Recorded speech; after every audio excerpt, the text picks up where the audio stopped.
माँ जी, लड़का कौन है हमारे घर में? अरे बहू, इस घर में सभी लड़के और लड़कियां तेरे देवर ननंद ही हैं और ये तेरा दूर का देवर ही है और कल चला जाएगा। अरे कितना स्मार्ट देवर है मेरा। इतना स्मार्ट देवर पाकर तो भाभीयों को मजा ही आ जाएगा। देवर जी, मैं तो कहती हूँ आप यहाँ कुछ दिन रुक कर जाना, हम खूब एंजॉय करेंगे। बहू, थोड़ा सोच समझ कर बोला कर।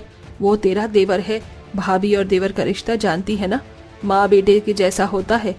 बेटा, तू ये कैसी बहू उठाकर ले आया है मेरे लिए? मैंने तुझसे संस्कारी बहू मांगी थी, पर तू तो ठरकी बहू उठाकर ले आया है। ठरकपन की भी हद होती है। आशा को अपनी बहू की बात पसंद नहीं आती और वो नाराज होकर अपने कमरे में आराम करने के लिए चली जाती है। अब इसी तरह कुछ दिन बीत जाते हैं और एक दिन आशा की पांचों बहुएं सूट सलवार पहनकर छत पर कपड़े सुखाने जाती हैं। मोहल्ले की सारी बहू साड़ी और घूंघट में रहा करती थी, पर आशा की पांचों बहुएं अपने हिसाब से कपड़े पहनती थी और आज वो पांचों सूट डालती हैं जिसमें वो बेहद सुंदर दिखती हैं, जिस वजह से आसपास के सभी लड़के आशा की पांचों बहू से बहुत फ्लर्ट करते हैं। अरे भाभी जी, इतनी धूप में छत पर कपड़े सुखा रही हो, रंग काला पड़ जाएगा। कुछ नहीं होता मुझे, और मुझे तो धूप बहुत पसंद है। और रंग में क्या रखा है, रंग काला हो या गोरा, इंसान दिल से अच्छा होना चाहिए। वो तो है भाभी, पर भाभी कभी अपने हाथ का हमें भी कुछ खिलाओ। आपके घर से बहुत अच्छी खुशबू आती है। मुझे लगता है जैसे आप पांचों सुंदर सुशील हैं, वैसे ही खाना भी स्वादिष्ट और अच्छा बनाती होंगी। वैसे भाभी, आप पांचों कभी ब्लैकलेस ब्लाउज क्यों नहीं डालती? आशा की पांचों बहुएं छत पर अपने मोहल्ले के कुछ लड़कों से बात कर रही होती हैं और अपनी बहू को छत पर इस तरह हंसकर लड़कों से बात करता देख आशा को बहुत गुस्सा आता है और आशा अपने मोहल्ले के लड़कों के साथ साथ अपनी बहुओं को भी फटकार लगाती है। बहू, तुम पांचों के पास दिमाग नहीं है क्या? मोहल्ले की सारी बहुएं साड़ी और घूंघट में रहती हैं और तुम पांचों सूट सलवार में। उस पर भी तुमसे सही से चुन्नी नहीं डाला जाता। नीचे चलो, कोई जरूरत नहीं है यहाँ के ठरकी लड़कों से बात करने की। और तुम लड़कों भागो यहाँ से, तुम्हारे घर में माँ बहन नहीं है क्या? अरे माँ जी, आप बेकार ही नाराज हो रही हैं। और वो लड़की ठरकी नहीं है, अच्छे घर के लड़के हैं, बस मजाक कर रहे थे हमसे। और मोहल्ले के लड़के भी तो हमारे देवर हैं। अगर हम अपने देवर से थोड़ा मजाक कर भी लेते हैं तो क्या ही फर्क पड़ता है। सही कहा तुम पांचों ने। मुझे उन लड़कों को नहीं, तुम्हें ही डांटना चाहिए था, क्योंकि जितने वो लड़के ठरकी हैं उससे कई गुना ज्यादा तुम पांचों ठरकी हो। मेरी तो किस्मत फूट गई थी जो मुझे तुम जैसी पांच ठरकी बहुएं मिल गई। बहू, बस करो तुम पांचों अपना ठरकपन। मैं तुम्हारे इस ठरकपन से परेशान हो गई हूँ। ना जाने मेरे बेटे कैसी ठरकी बहुओं को उठाकर ले आए हैं मेरे घर में। आशा अपनी बहू से इतनी परेशान हो जाती है कि वो उनसे नाराज होकर नीचे चली जाती है। बेचारी पांचों बहुएं भी उदास होकर नीचे आती हैं। अब इसी तरह कुछ दिन बीत जाते हैं और क्योंकि अभी उन पांचों की नई नई शादी हुई थी, इसलिए उनकी सहेलियां उनसे मिलने के लिए उनके घर आती हैं। अरे यार, तुम पांचों ने अचानक से शादी कर ली और हमें बताया भी नहीं। यहाँ तक कि शादी में भी नहीं बुलाया। हमारी पार्टी तो अधूरी रह गई ना, इसलिए हम यहाँ तुम पांचों की शादी की पार्टी लेने के लिए आए हैं। अब हमें पार्टी दो तुम पांचों। हाँ हाँ, क्यों नहीं, तुम सब यहीं रुको, मैं बस अभी माहौल बनाती हूँ। सही कहा शीला ने। अब देखना कैसे हम सब मिलकर एंजॉय करते हैं। तुम सब हमें थोड़ा सा टाइम दो, मैंने एक गेम सोची है, उस गेम को हम खाते पीते खेलेंगे। आशा कमरे में सो रही होती है तो वहीं आशा की पांचों बहुएं अपनी सहेलियों का स्वागत करती हैं और उनके साथ पासिंग द बॉल खेलती हैं। और जब बॉल दिशा के पास जाकर रुकती है तो उसकी सारी फ्रेंड उसे गाना गाने और डांस करने के लिए कहती हैं।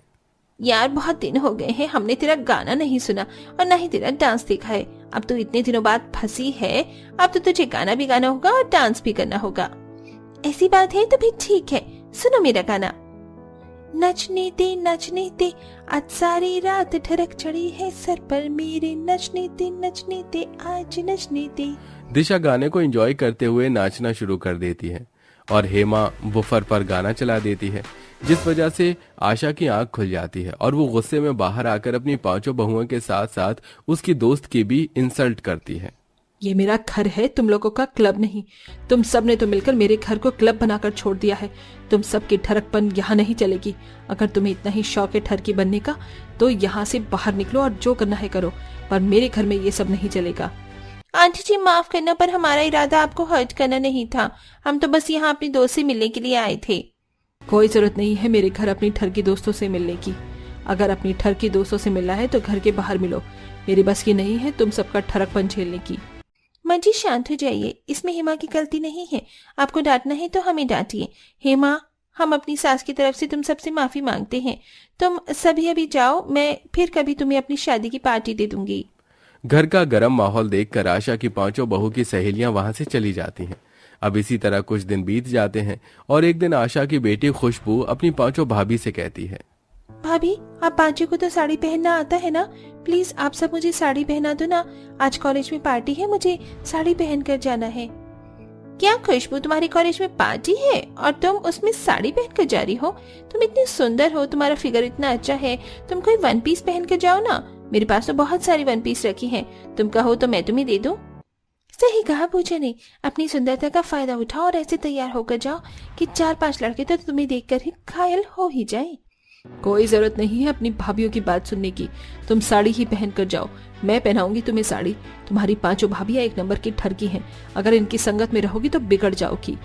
क्या हुआ माँ, क्यों चिल्ला रही हो? अपनी बहुओं पर इस तरह चिल्ला रही हो और हर समय हमारी बीवियों को तुम ठरकी ठरकी क्यों बोलती हो? क्योंकि तुम पांचों की बीवियां हैं ठरकुल्ली। अब ये ठरकुल्ली क्या होता है? ये तो तुम अपनी बीवियों से पूछो, तुम्हारी बीविया को अच्छे से पता होगा, क्योंकि तुम्हारी बीवियां ठरक से 3 कदम आगे हैं। ठरक, ठरकी, ठरकुल्ली। माँ, ये आपकी सोच है, आपकी 5 बहुएं ऐसी बिल्कुल नहीं है। हाँ, उनका चाल चलन, बात करने का तरीका ऐसा है कि आपको ऐसा लगता है कि वो ठरकी हैं, पर आपकी बहू संस्कारी हैं, वो ठरकी नहीं है। आशा के 5 बेटे अपनी माँ को समझाने की कोशिश करते हैं, पर आशा किसी की नहीं सुनती। वो हमेशा की तरह आज भी नाराज होकर एक बार फिर वहां से चली जाती है। अब इस तरह कुछ दिन बीत जाते हैं और 5 बहुएं मिलकर अपनी सास का जन्मदिन प्लान करती हैं। अरे माँ जी का जन्मदिन आ रहा है और उनके जन्मदिन पर जाम तो होने ही चाहिए, और बिना यार दोस्तों की महफिल कहाँ जमती है। आशा की 5 बहुएं प्लान कर ही रही होती हैं कि ये सब कुछ आशा सुन लेती है और अपनी बहुओं की अधूरी बातें सुनकर आशा मनगढ़ंत कहानी बना लेती है। देखते ही देखते आशा का जन्मदिन आ जाता है और अपने जन्मदिन वाले दिन आशा अपने कमरे से बाहर नहीं निकलती, और जब उसके बेटे अपनी माँ को बुलाने के लिए जाते हैं तो आशा अपने बेटों से कहती है, मैंने तुम पांचों से संस्कारी बहुएं मांगी थी और तुम पांचों क्या उठाकर ले आए मेरे लिए? इसे कहते हैं लव मैरिज। नहीं बनाना मुझे अपना जन्मदिन। माँ, तुम ऐसा क्यों बोल रही हो? उन 5 ने तुम्हारे लिए बहुत प्यार से बर्थडे प्लान किया है। एक बार बाहर तो चलो, हमारी खातिर ही चलो, आपको हमारी कसम है। जबरदस्ती आशा के 5 बेटे अपनी माँ को बाहर ले जाते हैं, जहां आशा देखती है कि उसकी 5 बहुएं अच्छी अच्छी साड़ी पहनकर खड़ी हैं और घर में आशा के कुछ खास मेहमान आए हैं और आशा के सामने एक सुंदर सा केक रखा है। ये सब देखकर आशा हैरान हो जाती है, जिस पर पूजा अपनी सास से कहती है, माँ जी, हम जहाँ रहते थे वहाँ का माहौल ऐसा था कि लोगों को लगता था कि हम ठरकी हैं, पर आपकी बहुएं ठरकी नहीं है और ये सब हमने आपके लिए प्लान किया है। पर तुम सब तो उस दिन जाम शाम की बात कर रहे थे, फिर ये सब? माँ जी, जाम शाम से हमारा मतलब था आपका फेवरेट सॉफ्ट ड्रिंक और आपके खास रिश्तेदार। हमें आशा है कि अब शायद आपकी सोच हमारे लिए बदल गई हो। अगर आपको अब भी लगता है कि हम 5 ठरकी हैं तो आप ये केक मत काटना, और अगर आपको लगता है कि आपकी बहू संस्कारी है तो आप ये केक काटकर हमें अपना लो। 5 अपनी बहुओं का प्यार देख आशा समझ जाती है कि उसकी 5 बहुएं ठरकी नहीं हैं, बस ये सब तो उनके माहौल का दोष है। जिसके बाद आशा केक काटकर अपनी 5 बहुओं को गले लगा लेती है और सारे गिले शिकवे दूर कर लेती है। आशा ये कहानी आपको पसंद आई होगी। वैसे कहानी में कौन सा सीन आपका फेवरेट था जिसे देखकर आप हंसने पर मजबूर हुए? कमेंट में बताना ना भूलें।